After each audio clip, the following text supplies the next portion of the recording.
I think we'll get started if that's okay. People are welcome to join us. I just don't like keeping you guys waiting. So a huge welcome to our 5th Women Who Crypto. This is the last one for the year. So a massive welcome to everyone that's listening live, and also to all those people that watch the recordings on Listen Again. So I just need to move some screens around. So the moment you just pray it works, because we're a technology company, so if the technology doesn't work, that is very embarrassing. So please could I have, oh, I can't see anyone now, that's no good. Oh, sorry guys, said too quickly, too many screens, that needs to go over there. Right, I think we are there. Very good. Could I have a thumbs up from my speakers if you can see the slides? Oh, brilliant, only because I can't see everyone else's faces. So very good, let's get started. Okay. Excellent. So a huge welcome. My name is Catherine Wooler and I am your host for this evening. I work for DAXI, who facilitate these sessions, which we are very proud to do. So I will introduce myself a bit more fully. So before I introduce my speakers, just a little bit of housekeeping. So today is definitely a conversational session. We don't have anything to sell you. We don't have any complicated slides or graphs. We don't have any weird jargon that should really be in a PhD economics class. And I'm so proud to host what we think is the largest online community of ladies who crypto. Always interested to see some boys creeping at the back, which is great. So we have attendees from many countries, backgrounds, ages, people that work in crypto, people that work for DAXI, who've got anything from a full-time role in crypto to just a passing interest. So do, if you haven't found the chat, there is a chat button. So if we can just make sure that's working, just say hi and where you're listening from. If you're listening live, that would be amazing. If you want to ask any questions of our speakers, please use chat. If you're feeling shy, you can actually ask me personally by clicking on my name. And obviously I won't say who it came from. Most importantly, make sure you've got wine. My Pinot Grigio is very nice. I can highly recommend Tesco's Pinot Grigio. And I hope you enjoy this session. We discussed lots of different topics. We were discussing people you shouldn't fancy just before you all came on. So trust me that conversation goes in all sorts of weird and wacky places. So if you don't know me, my name is Catherine Wooler. You can find me on LinkedIn. I'm currently Managing Director for DAXI in the UK and Europe, but I've also got a long career in fintech, working particularly for platforms. I do a lot of board work. I commentate for the press a lot. And of course, most importantly, I'm responsible for Women Who Crypto. So I do know quite a lot about crypto and blockchain. DAXI is actually my 3rd blockchain crypto business. The other 2 are valued up at 15 million and 5 million respectively. And I spend a lot of time writing for the press. So I write a huge amount for crypto magazines, fintech magazines, banking magazines, nothing that you'd have in your downstairs loo, to be fair. But I get asked a lot about what's going on in crypto, what's happening, why people are buying it, and where the marketplace is going. I was also proud to be nominated for a Women in Crypto Power List recently, and that's mostly for the work I do with the Women Who Crypto community.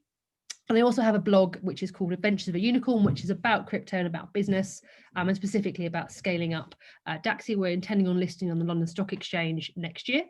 It's actually syndicated across a number of publications that take my blog posts and publish them. And I write a lot about crypto, wealth creation, female financial empowerment, and the financial world we find ourselves in. So obviously you can find that online if it's of interest, and of course you can subscribe. So hopefully you've seen our speakers. Give us a wave, lovely speakers. Lovely. They haven't had too much wine yet, so they'll wave for you. So look, we've got some amazing speakers who very kindly donate their time. We don't pay them. They aren't professional speakers. They're just normal ladies who can talk about what's going on in the world, how and why they've chosen to empower themselves, and what you can do to protect yourself in this current weird environment. So we spend a lot of time asking women what they'd most like to hear about. So we've got a few topics to run through. So yeah, just please feel free to ask questions. If they don't fit into what we're talking about, I'll come back to them at the end. Oh, and do tell us what you're drinking. That's the other thing I'm always supposed to ask. Let us know what you've got on the go in a glass, whether it's a cup of coffee. Poor Anamika, I think it's about 7 in the morning for her, or something stronger. Do let us know. So off we go. So I suppose the first sort of section I want to talk about is getting started. So this section, obviously, so the presentation this evening is about crypto and tokenized precious metals. And a lot of them we talk to say that getting started is the hardest part. So interestingly, all the major crypto exchanges have found that female users is a huge group. Female investors are growing massively. Cointelegraph ran an article, it's a sort of a crypto press thing, that said that female investors are up between 22 and 160% in crypto, depending on the exchange. And it's a very international community. And I think the blockchain message is that it's to bring equal opportunities to everyone around the world, regardless of location and gender. And I think for a lot of the women that we meet that are using crypto, it's trying to make up some of that gender pay gap, where they've had time off to have children. And of course, we tend to have sort of differentiated career peaks and life stages that slow us down. And we'll talk about what's going on right now. I'm certainly not here to depress anybody, but I think we're in some really weird times. And I think in a downturn, it affects women, and actually anyone at the bottom of the financial pile, it affects them the worst. So look, I think it's key that it's a message that we're keen to share. Look, we do all the unpaid care work. There's lots more gender distribution in those various industries which have been worse affected: tourism, beauty, healthcare, leisure, retail, and the arts. So look, I'll probably come to you first, if that's okay, Shireen. I suppose the first question is, why did you choose to get involved in crypto? I know you've been involved a while. Would you mind just describing kind of what inspired you to do that? Yes, thank you. Hi. Well, when I started out with crypto, I was looking at what was happening in the bank, where the ISAs were going way down, and I realized that actually I was getting very, very, very little interest. And so I thought, it'd be a really good idea. But I had heard about it long before, and I had missed out on the opportunity. And so when the opportunity came to get onto to get onto DAXI, I immediately jumped. And I really did realize that, I could see the writing on the wall. I knew that we were getting more and more going into the digital realm, and I just thought, this is where we're going to go. And so it just seemed the right thing to do. And because the company is really good at helping well, all the people that are on, but certainly women, for me, who found it quite difficult or worried about getting onto some sort of exchange, it was really easy and simple. And so that made it really very, well, it made it feel like it was the right thing to do. And so I went ahead and I did it. Oh, very good. I haven't looked back since. Yeah. Oh, very good. And sorry, and roughly how long ago was that? So how long? Yeah, so in October, not last year, the year before. And, oh wow. Yeah. Sorry. Wow. So presumably you're up a couple of 100%. I'm just rolling back. Oh, more than that. Yeah. So presumably what inspired you at the time was that the traditional investments weren't doing well. And obviously that is a story that has played out sort of a lot more over that time. Okay, that's great. Thank you very much. And just coming to you, Steph, I know Steph's been a very popular speaker on previous sessions, as has Shireen. Can you just talk about your take on why you got involved? I know one of the other sessions we've done, you talked about that you've been involved in sort of heaps of different asset classes. You've been a private investor over quite a long period of time. What was your thinking about why you thought, yeah, this crypto thing is interesting? What was kind of the rationale behind that? Well, I think that at the moment I'm approaching an age where you have to sort of look behind what you've done and what you've accumulated, and when you look forward, you have to see the limitations on what you're going to be doing for work, and you want to round your life up in lifestyle. And then you have to appropriately look at everything else in the big picture and see where you've placed all your assets and what you're going to do with them. And over my career building years and the years that I had my own business, I tried to build the portfolio so that we had coverage. We weren't just all eggs in one basket. Sure. And when the kids went to university with them doing computer science and maths, we were hearing about Bitcoin and crypto and all these technologies coming along, and Sure. it was a subconsciously always in the back of my mind that we need to find out more, and then you hear the dark side from years ago when it started, and then you don't find enough information quickly enough. And Sure. then more recently, that information became clear, and Sure. then it was easy to do, as Shireen Sure. was saying. And we felt that it was the right thing to do, because you also look for opportunities. And as where we are with banks and funding and what's happening with our savings, you have to look for the opportunities for the future. Sure. They And don't come to crypto you. it's definitely that opportunity. Okay, very interesting. So I suppose just a little bit of thinking outside the box, really. And if you want extraordinary returns, you have to go and find those, don't you? And Janine, I just want to talk to you briefly, if that's okay, because obviously career-wise, you're probably in a situation that lots of people on this call find themselves in, that obviously lockdown's not been so hot for your industry. So would you mind just talking about that and how you came to the table for crypto? That would be fantastic, please. Yes, I came in during the first lockdown, so I haven't been doing it for as long as some of you, but during the lockdown, I was supposed to be going on tour, I was getting ready. People that know me on this call know that I'm always busy. I was in Germany and I came back from Germany. I went to Brazil for a bit, and then I came back and I was like, right, I've got to start rehearsing for a new tour that I was supposed to be doing. But that tour never happened because of lockdown. And so all of a sudden, I've got all this time on my hand that I'm sitting at home. It took away some of your income, if that's not too rude a question to ask, presumably income-wise. All of it, I mean, in all honesty, I've never been a person who really saved very much. I've always been busy. So there's always like a flow of money that's coming in and you're just like, yeah, one day I'll do that. But, I've got the money flowing. I'm already predicting what I'm going to do. I'm going to go on holiday. I'm going to do this. I'm going to do that. And all of a sudden it's like, oh, so I'm not going to go and do that. And I can't go and do that either. And all that money that I thought I was going to get from doing these tours and all these shows, I'm not going to get now. So, it was a big blow. Sure. But it also gave me time to sit down and think about, well, what, this is my financial future. What am I going to do? This is not okay. I've got to really start to think clearly about it. And that's what I did, really. Oh, very good. Okay. So look, if I can take you straight on to my next question, please, yes. Janine. So my next question is, how do you do that? So we've talked about why we've all got into crypto.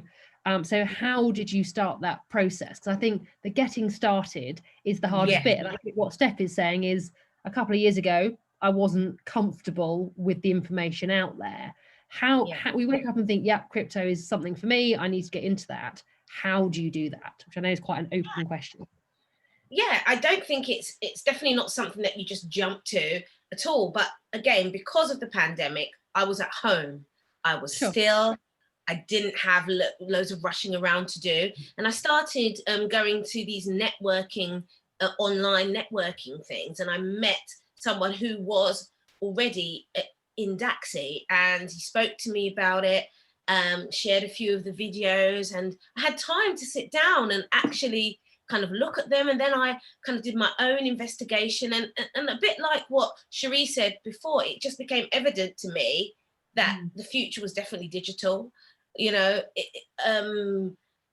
I hadn't made plans really for my future. And at this point in time, if I was to start doing like an ISA or start investing something, everything, all the interest rates were going down. It was like, what can I do now to start myself on the road? Because I don't want to wait any longer, because I've been waiting continuously and it hasn't done me any good. So I thought this is definitely a good step that I can do now, something I can do right now to start making a change for my future. Because you're empowering yourself and you're taking action. Exactly. I think it's very easy when perhaps life isn't going as great as we might all like. It's quite easy to get paralysis, isn't it? So you think, oh, this is dreadful, I don't know what I'm going to do. And what actually Daxi's got £100 starting level, €100 if you're spending euros. And one of the reasons we do that is that actually people often just want to put a toe in the water. And what you tend to find is that, 60% of our business is repeat purchase, and they tend to put in a small amount and then a large amount and over a period of time. But actually, I just think that getting started is key. So Janine, Yes. even though she doesn't know what my next slide is, has brought me beautifully onto timing. So thank you very much. Just what we needed to hear. So look, I don't want to get everyone all depressed about COVID. I think it's depressing enough. Frankly, I know there's a few people that are probably in countries that are not on lockdown. In the UK, we've been on lockdown for approximately 7 months of the last 9, which is dreadful. So look, I don't want to sort of add any more of a downer to what's already fairly rubbish, but I think there isn't anyone that thinks we're in a short-term situation. In the UK, our politicians are talking about years to unravel what we've spent getting ourselves out of this, and quite rightly, you know, people that have needed the help. So look, you know, our stock market is still 20% down. Some of the predictions for property are down 14% next year.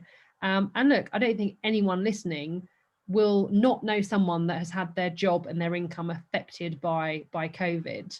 And I think we're looking down a fairly long lens, really. So I think timing is everything, really. So look, Shireen, you're obviously the longest standing crypto investor on this call. So you're probably best placed to comment on what you saw in crypto a couple of years ago as an industry to now. Would you mind just comparing that for me, please? And Well, probably just have.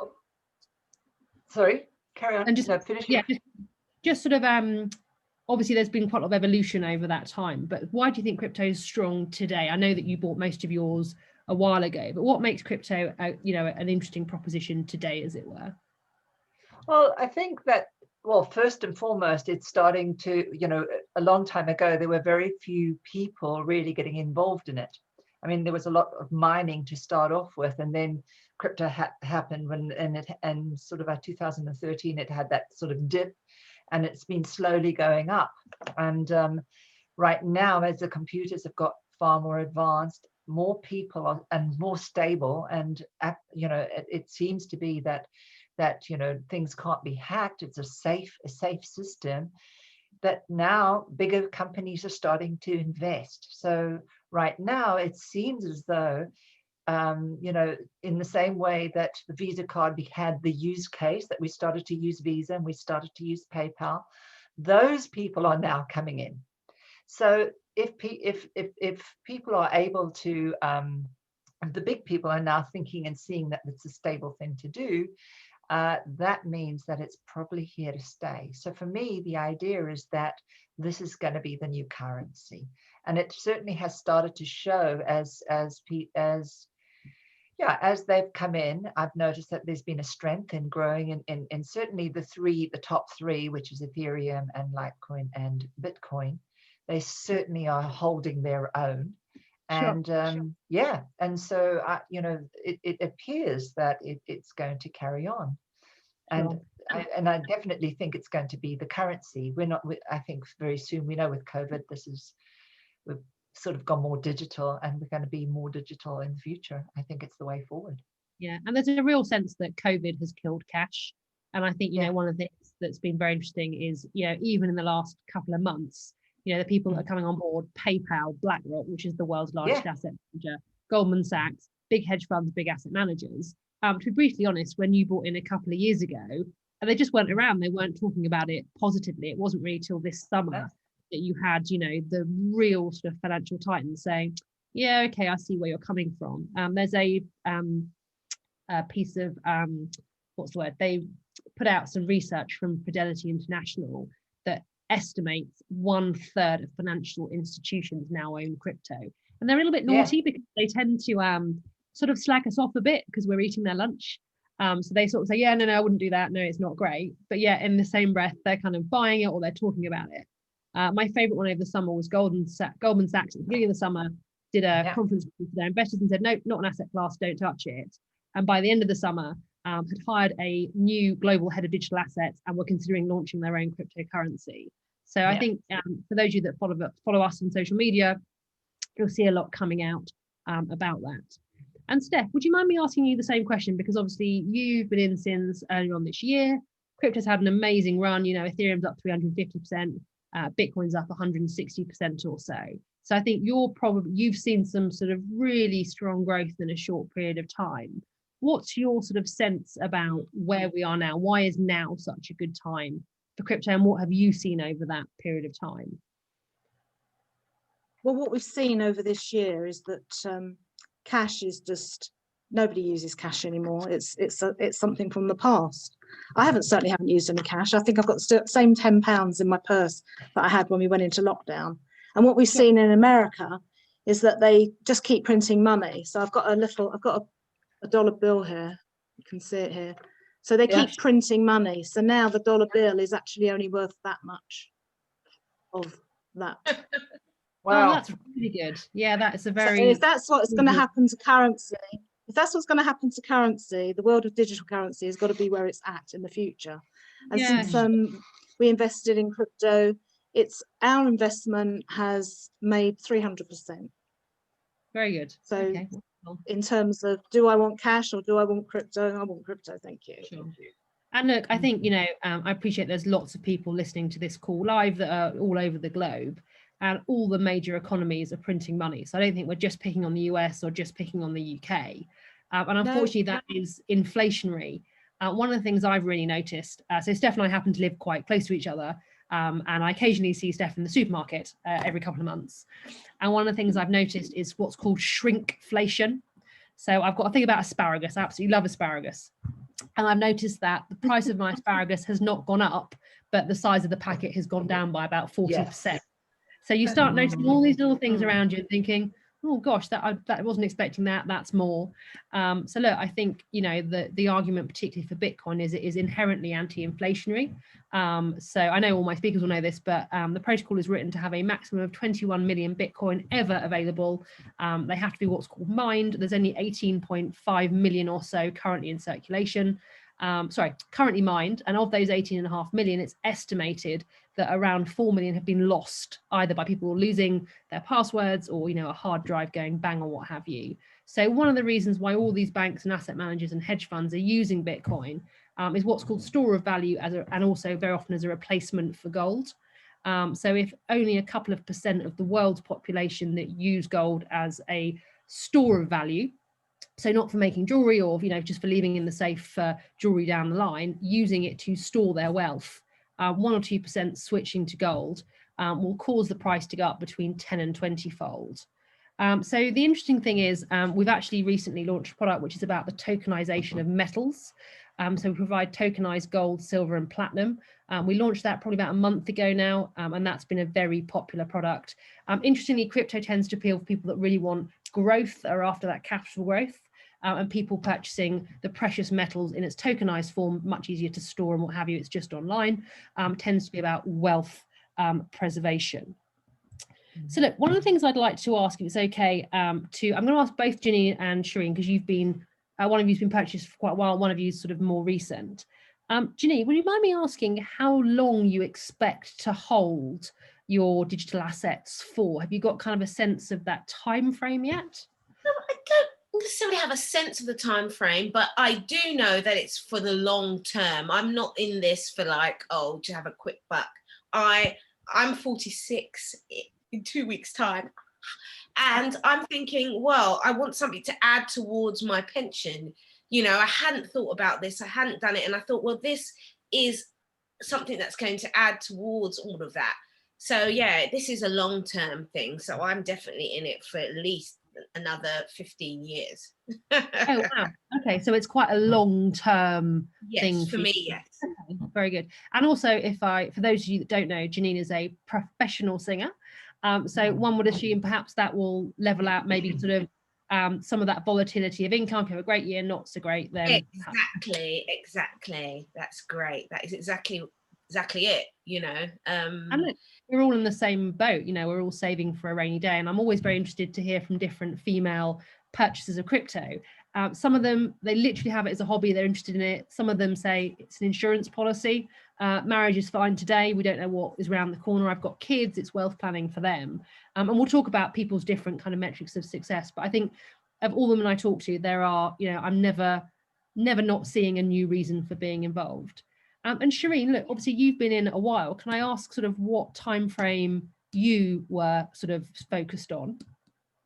Well, I was certainly focused on sort of about 10 years. That was where I was going. Okay. But things shift and change a lot. And one of the things which I really noticed that I think we're bringing out the ISA soon. So I think it's to have a balance really for me, to have something that's going to have some storage, some that may be sort of a different kind of investment. So in a way, diversifying a little bit within the crypto market. And also, I think to get some metals, because I think there is something about having some for the thing of storage. So I'm looking at how I'm going to shift things around in order to do that, and maybe at the same time make sure that there's stuff that you can actually be doing purchasing and selling as well on. Okay, so just the flexibility of maybe sell some of it. I can do so, and there's billions of dollars worth a day of all those cryptos. And I think, am I right in thinking both for you and for Steph, and forgive me if I'm putting words in your mouth, some of this is pension planning, is that right? Yeah, okay, just so I understand that. Okay, very good.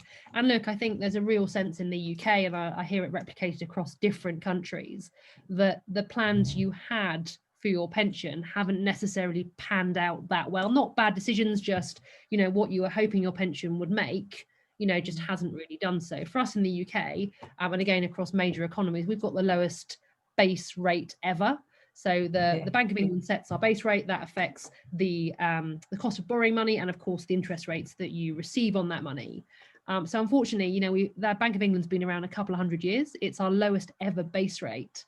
So look, most of our savings accounts in the UK are 0.1%, 0.2%, and that inflation far outstrips that. So I know there's a lot of women of any age really that are just saying, actually, crypto is a way of me pension planning. And actually, for my Australian colleagues, I know a few are on this call, we have access to something called the superannuation, which is a pension structure. And hopefully in the UK, we'll be working on pension compatible crypto routes shortly. I know from what you're saying, that's something you've done privately. So look, Steph, I want to ask you about our next slide, if that's all right. And I suppose this is more about sort of coronavirus, and you had sort of started to talk about how you think crypto is sort of an important part of the future. Could you, and I think you've probably got the best view from having invested in different asset classes over a number of decades. How can you see the future of sort of wealth and finance as an industry, and how crypto may fit into that? I know we started talking about that, but I just want to return to that in a little bit more detail, if you don't mind. I think that the way I look at crypto is it's still in its infancy as a business, but now you can take it seriously. Sure. So like years ago, when you start a business and it's a fledgling business and it builds organically, crypto has done that, and it's stood the test of time. It has grown organically, and it's picked up all the things that it needs to be taken seriously. And like any other business, it's now come a time where you need to seriously look at it. It's a contender for where you should be putting your money. It's a safe place to put your money. It's got growth, and the growth potential is just massive. Sure. And I think that along with other investments, if you look at some investments that you thought would have grown and they haven't, it's just a timing issue. Sure. Land, property, shares, there's so many things you can invest in. I just see crypto as being the most exciting place at the moment, and I don't see that changing. I think it's a starting place. I think it's got an amazing future. And I think that it's the one industry that I can see that is going to be still, people haven't looked at it, they haven't researched it, they haven't even thought about doing it themselves. They're going to wait until they hear other people that are doing it and other companies that have got involved with it. And I think that is what attracts me to it even more. I love to be an early adopter of things, especially when I feel that you're not bucking a trend, you're creating a trend. And I think this is a trend for the future. Okay, but there's so much in that answer. That's great. So I think, I know we talked about timing on the previous slide, but I think crypto is often talked about as the march of progress. You hear language around it's having its iPhone moment. At what point did we go from no one having a phone when I was in my teens to every single person having a phone? It's a smartphone, and it's probably cost 800 quid. So the march of progress about crypto coming here and being here to stay is a a conversation you see a lot in the industry. And I know about coming on early. You know, I think Shireen was more comfortable 3 years ago. What you were saying was actually I was comfortable this year. That's great. There's no problem with that. But it's about that curve of adoption. And of course, the earlier you come on, the better. And one of the things that we say in a lot of our market analysis is that there's a lot of conversation around Bitcoin seeing a tenfold growth in the next couple of years. Is our opinion at Daxi, and you'll see us talking about this in a lot of market analysis, is that in a couple of years' time, that level of opportunity won't be there. And I saw in the Q&A, look, is there any point in doing crypto if I'm looking at a 5-year sort of time span? And you know, the answer is you need to do what is right for your time frame.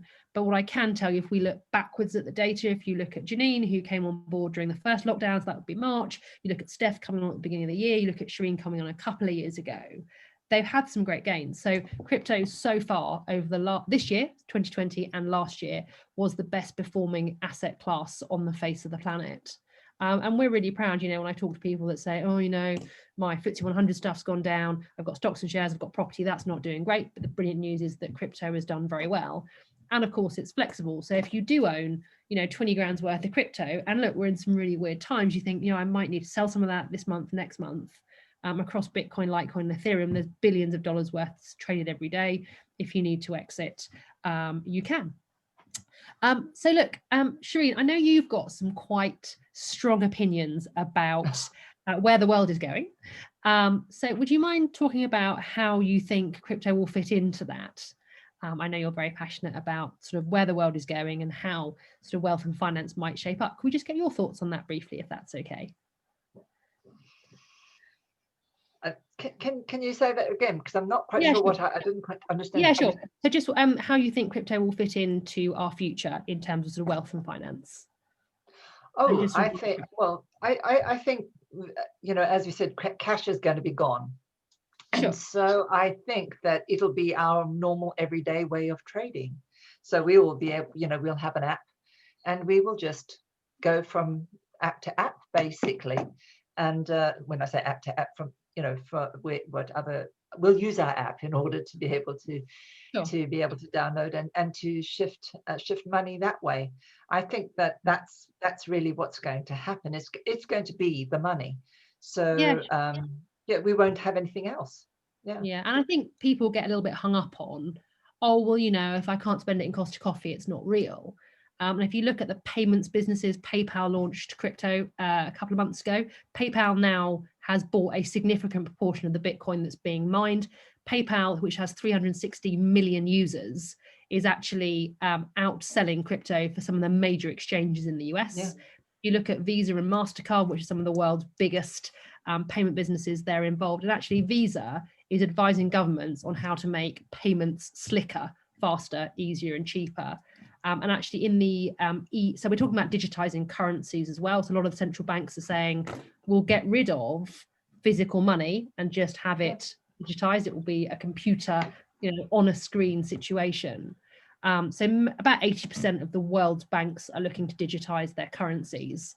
And actually you'll see Visa helping those governments talk about that, which is bizarre. The EU has already said by 2024, they'll have a whole host of guidelines, which helps, because some of our European countries, I know people listening live are from some of those, are tiny. So it makes sense to be able to really easily send money, in inverted commas, wealth value. You know, if you're German and you meet up with someone and have dinner who lives in Estonia, it makes sense for that to be a quick transfer because you're all using euros.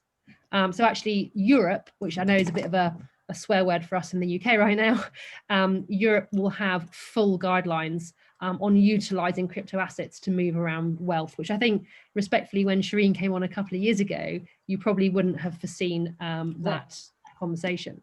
Oh, sorry, wrong slide. So this is one of my favorite slides. So I mentioned that there are lots of reasons for people investing, and there's lots of reasons for people purchasing crypto. And this is my favorite slide because I get to talk about all the lovely data around women and how they invest. So if you look at the battle of the sexes, as with most things, girls come out very much on top in investing. So Warwick Business School actually did a study for 2,800 people, both boys and girls, and tracked them over 3 years. And not only did the women outperform the FTSE 100, so the top 100 companies in the UK, we outperform them, go girls, but actually we outperform the men by about just shy of 2%. So once you start compounding that over the 3 years, that makes a massive difference. So, you know, the difference in performance is eye-watering. So I really love the idea that, you know, we're busy on raising children and keeping homes and working full-time, and yet we're better at investing. So I think one of the things that we talk a lot about is really focusing on what you're trying to achieve through purchasing your crypto. I know we had a question about, well, this is my time frame. You know, what is it you're really after? So Janine, what do you think financial success looks like? I know you're super focused on your career and your arts. I've heard you sing, it's phenomenal. Janine is actually singing at our Christmas party, which we can't wait for.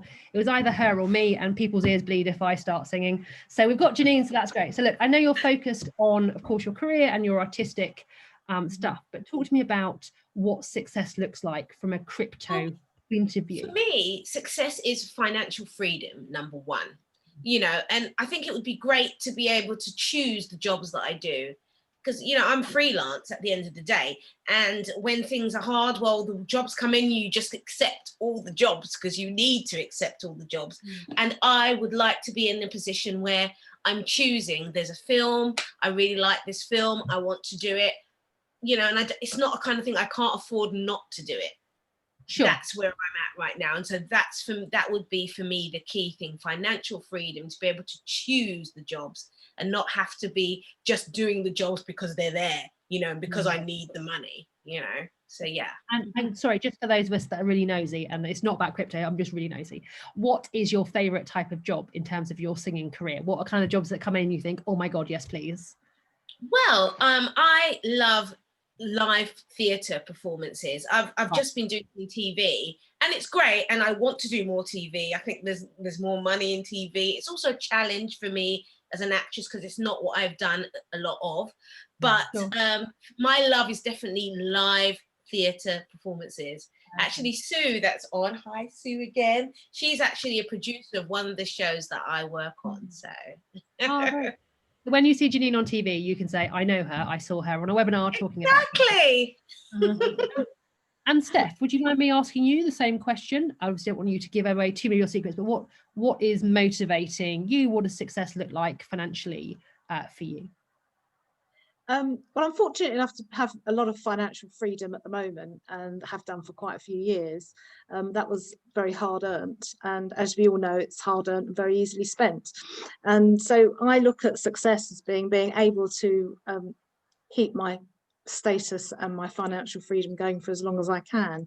I love personal development, and I think that I've now reached an age where I'm confident what I'm doing, who I am, where I'm going. And I just think if you energize yourself when you look at things like this, and I think that if you want financial freedom, you have to just put yourself out there, be in the position to have it and receive it. Very good. Okay, so a lot about mindset. I know we're going to talk about education in the next slide. I know that's something that Shireen feels very passionate about. And just come to you last, Shireen, what does financial success look like to you? What are kind of your metrics and what are you aiming for? It doesn't need to be a number. It can just be, you know, a mindset or not a number.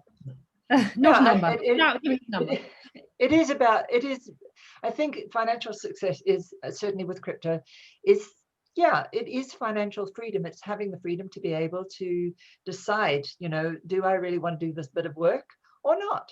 Or, you know, there's something that comes up to me with the idea of how are we going to help other people?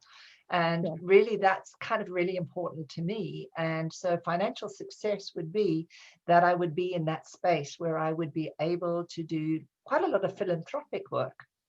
So for me, that would be my score, that I'm there. So yeah, that's very much where I want to go. And actually, I find it very interesting there. I know Steph mentioned mindset and sort of working sort of from a personal development perspective. I never cease to be amazed by how many people I get to talk to are focused on that realm, which is wonderful. In fact, we have lots of people that are qualified life coaches, which is amazing.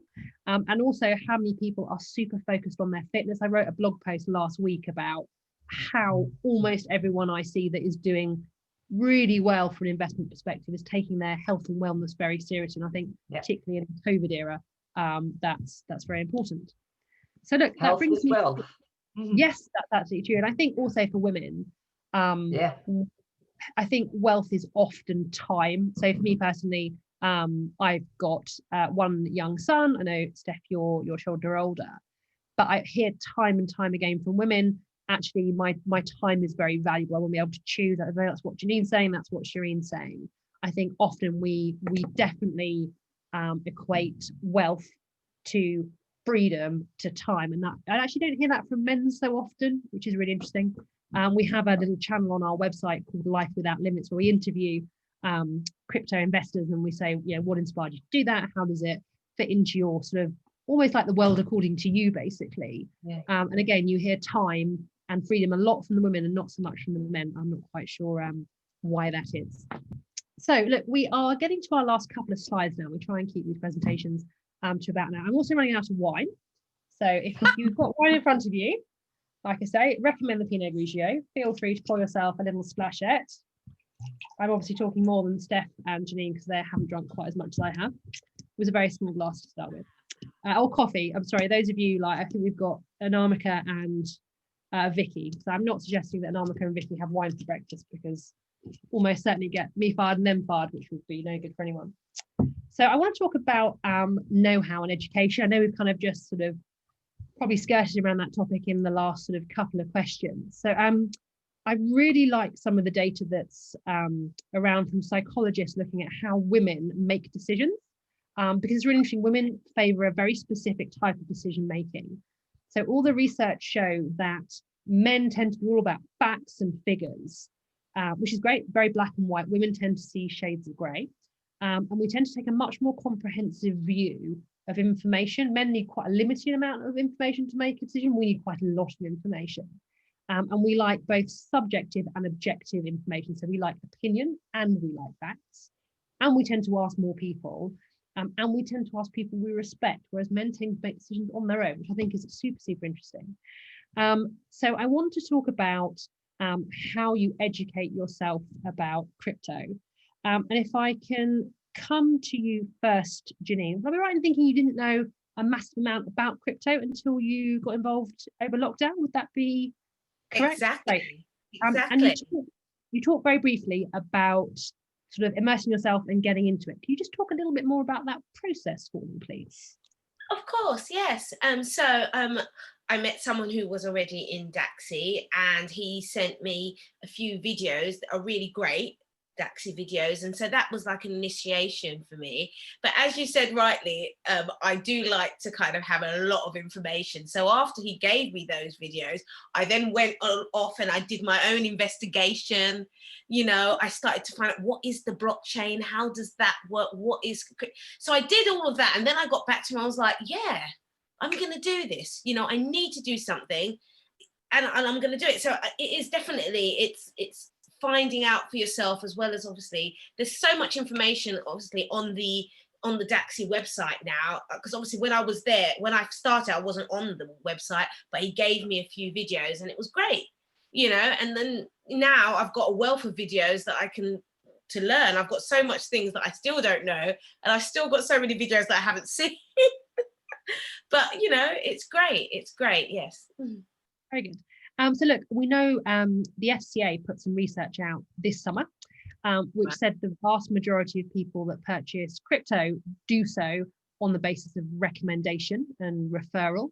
And look, it's nice to, like you say, as a woman, and I'm really sorry if this sounds sexist, if I'm trying to find a service or an idea, I will go to someone I think knows about that. Do you know what I mean? You'll say, oh, I know that your website looks great. I know that your hair looks great. I know that you know loads about local schools. So I think we tend to go and ask someone that we think knows. Do you know what I mean?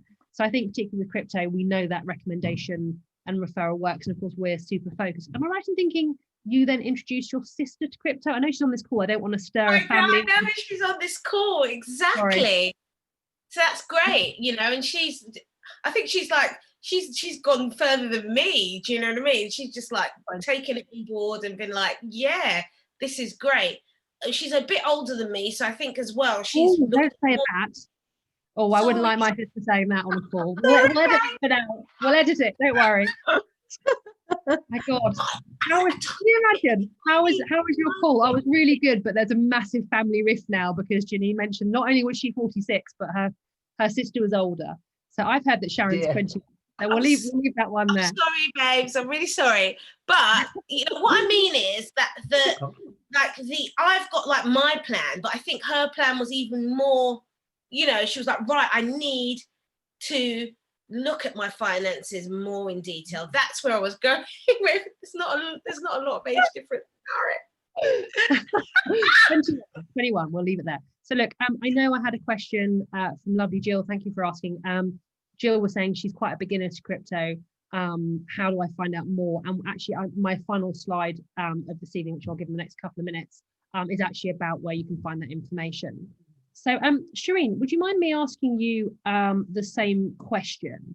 So what was your background career-wise and how did you find out about it? Because obviously you were way earlier, so I'm very keen to hear from you if that's okay.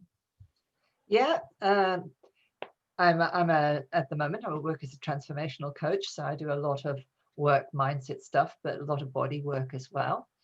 And so when I got into crypto, it was basically because a friend of mine had actually said, oh, I'm doing this and you need to get on it. And I knew her. I also knew that I'd always wanted to be there, if that makes sense, because I had some idea about crypto before. And so I didn't even, to be honest, I didn't even really look at anything else. I just went straight to the bank and I put money in. You did recommendation. Oh, very good. Okay. The recommendation, and within the next, within almost the next moment, I had already done it. So I was quite quick on that, but then I had to start to learn all about it. But certainly I know that I'm some things I'm very impulsive, and other things I'm pretty much risk averse. And so it was, I needed to see, well, what was really good was because there was the £100 that went in, I actually put in the 1,000 straight away. So in that case, I had some savings that I was able to do it. But the thing was, I didn't do overly much to start off with because I was in that space where I didn't quite know. I needed to find out more. And so for me, I think that recommendation, certainly for women, they like that. They also like the fact that it gives them more time. It also gives you the ability to be able to talk to other people. And I think we like to network. We love to connect with other women. So that really helps, and it forms a nice bond in a way. Great. And I think there's lots of women that make intuitive decisions, and that's great. I'm not in any way trying to be disrespectful to that process. And again, I think where we start quite a low level, our entry level is £100 or €100, depending on where you're coming from. I think lots of people just get involved and want to get a sense of it, which I completely understand. So look, I've got a couple of questions about sort of due diligence, really. Worst case scenario, what can happen that's negative. So I just want to go on to I always try and include this slide because I think it's really important. I think we've really got to talk about keeping ourselves safe. And I just want to link it back to what I was saying about some of all the data that exists about female investors. And I think probably it ties in very nicely to what my three speakers have said this evening. All the academic research suggests that women have a more long-term investment perspective, and that's what Janine and Steph were both saying.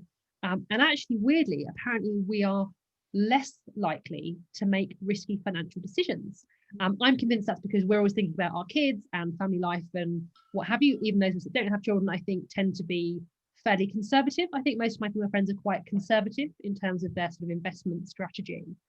So BlackRock, which is the world's largest asset manager, which has recently come out in praise of crypto, showed that 72% of women would reject investments in what they considered a risky category. And only 59% of men would do the same. So more women reject risky stuff than men, which I think is really interesting. And I just want to sort of give a nod to the fact that crypto has had some horror stories. I think we can't not mention that. There's been bad exchanges, bad products. Daxi is very proud to be in the UK. We have regulation in Europe. We are working on FCA regulated product, which we hope to release next year. We do a lot of work around due diligence and keeping yourself safe, which we haven't quite got time to do full justice to today, but again, I'll give you some resources at the end. We also have an A+ security rating, which unfortunately very few of the online banks do. So we have a higher online security rating than most banks in terms of being hacked and what have you. So I think I want to talk about due diligence and keeping yourself safe. I know that Janine and Steph have talked a lot about sort of doing your homework. So I think, Steph, I want to ask you, just because obviously you've been across a large number of different sort of investment categories. What homework did you do to think, yes, I'm comfortable? What specific homework in terms of sort of safety and due diligence? I know we've talked about it a little bit, but can I just ask you to talk a bit more around that? I think that when I first looked at it, I read the blue paper and I read all the stuff that's on the website, which is really quite comprehensive, is good. And I felt that everything that was available in the finance trade papers also was early indicators that this was quite a good place to be. And there is a lot of information about companies investing in this marketplace. And if you go and look for it in the finance trade press and magazines, you will find these articles there. And they're not, there's plenty of them. And the more you look, the more you will find. And I think it's just a question of you just apply yourself, go and look for it, and you'll find there's lots of articles, there's lots of companies. I mean, my husband gets weekly magazines in finance, and if you just flick through them, you will find these articles there. It's something that I felt very comfortable about at a very early stage. So it's more about sort of doing your homework and your education, which I know we've covered in quite a lot of depth. Okay, very good. And look, Shireen, would you mind if I asked you the same thing? Just because I think Steph seems quite information-led. Shireen, I know you're more intuitive. If you feel the same way about as Steph, there's loads of press coverage on our website and on our social media. So if you want to start exploring some of those crypto themes and what's happening in the industry, Daxi is a great way getting exposure. It's all free, it's all online. There is no cost nor indeed obligation to purchase through us. But I suppose, Shireen, just because respectfully, you probably took the biggest risk out of the 4 presenters on this call because you were in the earliest. I suppose, what was the worst case? What was the pitfalls? Just because you were so super early, would you mind me just asking you about that? Well, I think when I came into Daxi, I had put the money in. I was still concerned. I was still kind of worried. I had jumped, but I didn't quite know what was going to happen. And at that point, it wasn't going up really very quickly. It's only really gone quickly to sort of the next, towards so after 6 or 8 months after I had already put in. So I went in thinking, well, am I going to lose this money or not? And sure. I'm really grateful that I didn't. But the thing is, I was quite anxious. But the thing that helped me the most was actually being able to have met Ed, also to kind of know what precautions Daxi put in place in order to make things safe.